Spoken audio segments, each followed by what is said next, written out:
Howdy again, AP Chem, and happy Easter. The dog is sleeping, so I brought my bunny today. Makes you miss the junk in the room less, maybe. So, the last class before break, one whole day. And so, today's lesson is actually pretty easy. I think it might be the easiest one in the packet. There's no real math to go with it, and no real calculations. Just talking about reaction mechanisms.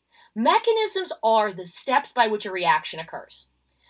If you think about it, it's really tough to align a whole bunch of molecules and have it work perfectly. It's tough to align a whole lot of anything and have it work perfectly. So it's way easier in most cases, with most processes, to do them a step at a time. Do this, then do this, then do this. You guys have told me you like when we do problems and we go through them step by step so that you understand each step. Reactions are, in most cases, the same way. They require a number of steps to get from beginning to end, because doing it all at once is way less likely to result in success. I've heard that's true for just about anything, so it should make sense. An elementary reaction is one that occurs in a single event or step. These are like the really easy ones, like all I have to do is put these two molecules together and this falls out the other side. Unimolecular are the simplest of these. It's one molecule breaking down, maybe, or one molecule isomerizing, fancy word for rearranging, into another. A bimolecular elementary step takes molecule and molecule, combines them. They only have to hit together to work. Now, if I were looking at a termolecular reaction, ter being 3, I gotta have 3 molecules do everything exactly correctly to have a reaction. I think I said in your examples, unimolecular, I threw a ball. I just threw it. It's real easy for me to pick something up,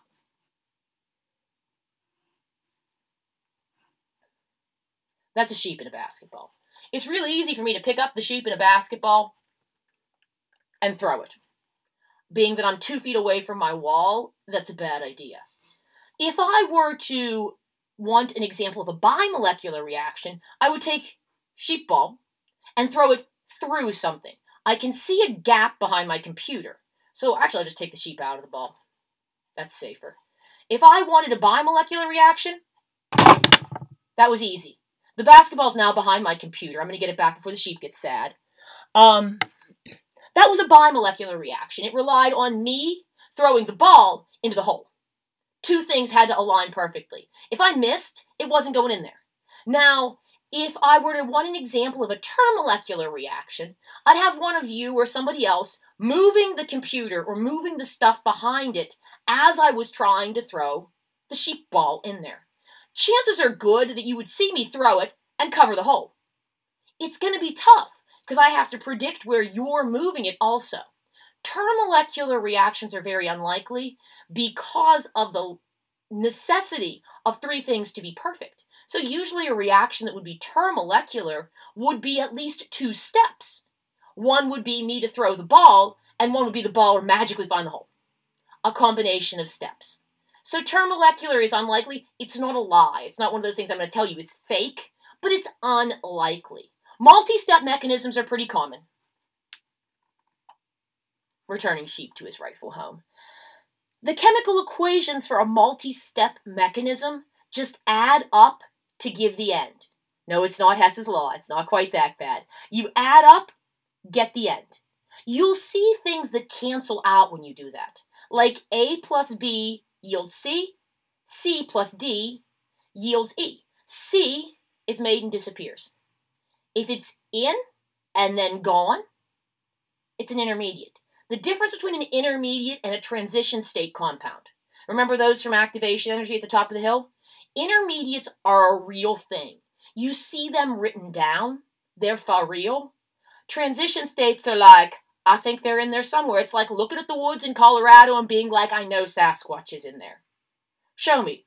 Well, I can't. He's not there right now. That's the way a transition state complex works. We think it's in there. There's a pretty good evidence. You know, it could be. It would make sense. We haven't seen it yet today. Sorry. Intermediates are for real, and if you stop a reaction between the 2 steps, you can measure the presence of intermediates. There's a cool little energy diagram. What you see there is a series of activated complexes.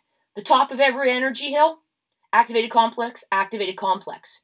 So by looking at that, I can see that this is a series of steps that add up to the overall reaction. Every up and down is an elementary step. 1, 2, 3. Going from reactants to products. The graph we saw last time of activation energy, elementary reaction. Reactants, whoop, products.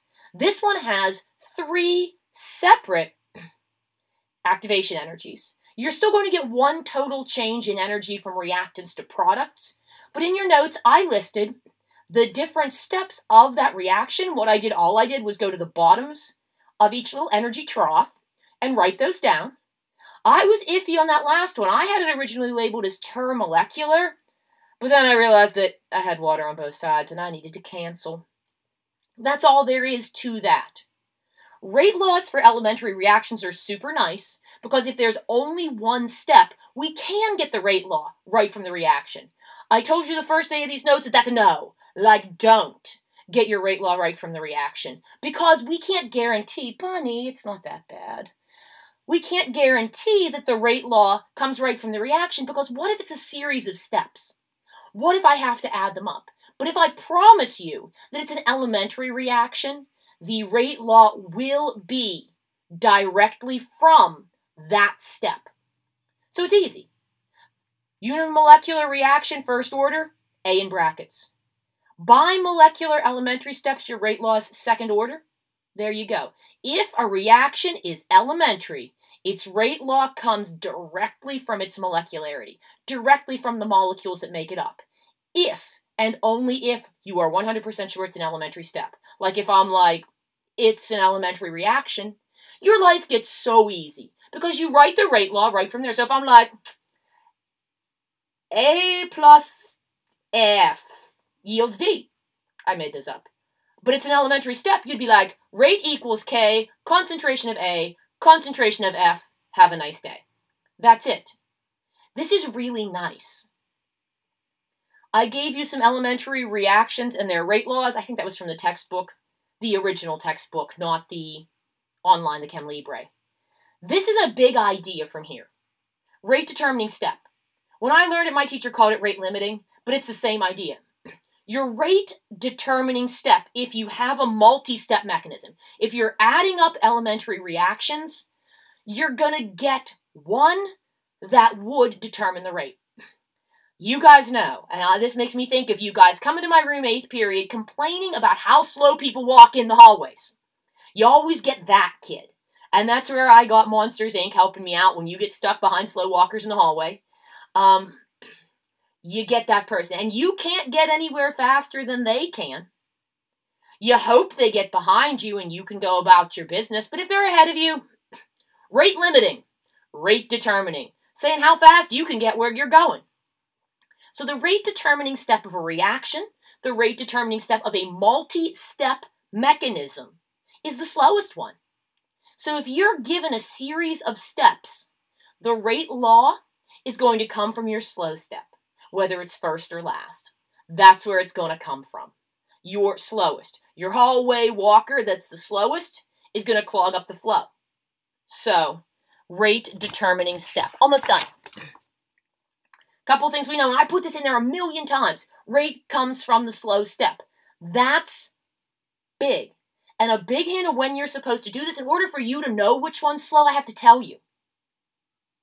It's not like you have to guess. It's not like you have to look and go, oh, if NO's with O, I think it would be faster than C. They're going to say slow and fast if I expect you to do this. So, you can't prove a mechanism, but you can make it match to experimental data. And we've been doing that pretty consistently. So, this next thought on mechanisms with a fast initial step is just look at it. I'm not doing any more with these.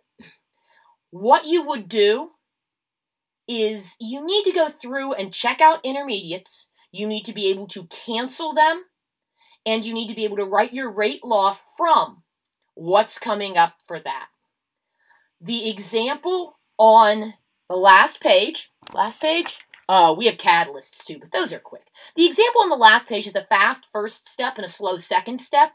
So we need to go back to that fast step and work through getting the rate law.